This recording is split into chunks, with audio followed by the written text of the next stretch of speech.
Hello माँ, कैसी हो आप? संडे की सुबह सुबह राजन की पत्नी का फोन बज रहा था। जब देखा कि माँ का फोन है तो राजन ने ही उठा लिया था।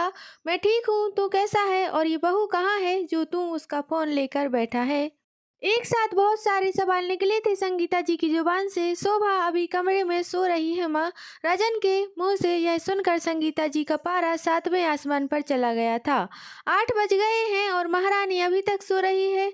कुछ शर्म लिहाज है कि नहीं? सास ससुर साथ नहीं रहते तो अपनी मनमानी करने लगी। अरे अभी ये हाल है तो बच्चे के जन्म लेने के बाद क्या करेगी? उसकी तबीयत थोड़ी खराब है माँ, 7वां महीना भी चल रहा है। रात भर घबराहट हो रही थी तो नींद नहीं आई, इसीलिए कमरे में अभी आराम कर रही है। अरे ये सब तो बहाने हैं काम ना करने के। हमने भी बच्चे पैदा किए हैं, पर कभी मजाल है कि काम से जी चुराया हो। मुझे ही आना पड़ेगा डिलीवरी के बाद बच्चे को संभालने। तुम्हारी बीवी के बस का नहीं है। हाँ माँ, जरूर। आपके रहने से हमें भी हिम्मत मिलेगी। नियत समय पर शोभा ने एक स्वस्थ बच्चे को जन्म दिया और संगीता जी भी अपना सामान लेकर राजन के पास आ गईं अपने पोते को संभालने। उनके आने से शोभा को कितना आराम मिला होगा, आप ऐसा तो नहीं सोच रहे हैं ना?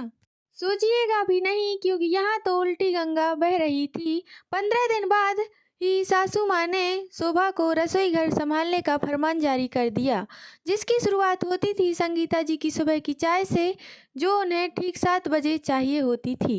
उसके बाद ब्रेकफास्ट, लंच से लेकर डिनर तक सब काम शोभा के जिम्मे आ गए थे, क्योंकि संगीता जी को नौकर के हाथ का खाना पसंद नहीं आता था। उस पर से बच्चे का काम संगीता जी का मानना था कि जितना माँ अपने बच्चे को छुएगी उतना ही उनकी बॉन्डिंग बढ़ेगी, इसलिए बच्चे का मसाज करना, नैपी बदलना, नहलाना इत्यादि काम भी शोभा के जिम्मे ही था।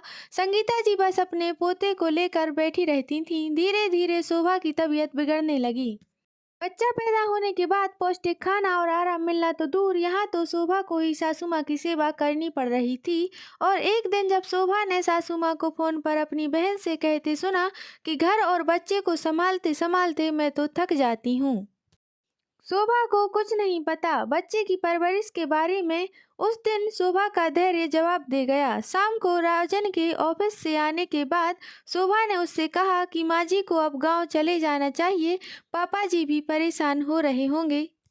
अरे मैं चली जाऊंगी तो तुम्हारे बच्चे को कौन संभालेगा? तुम्हें तो कुछ आता ही नहीं है, ताना मारते हुए संगीता जी बोली। मेरे बच्चे को मैं संभाल लूंगी माँ जी, आप चिंता ना करें।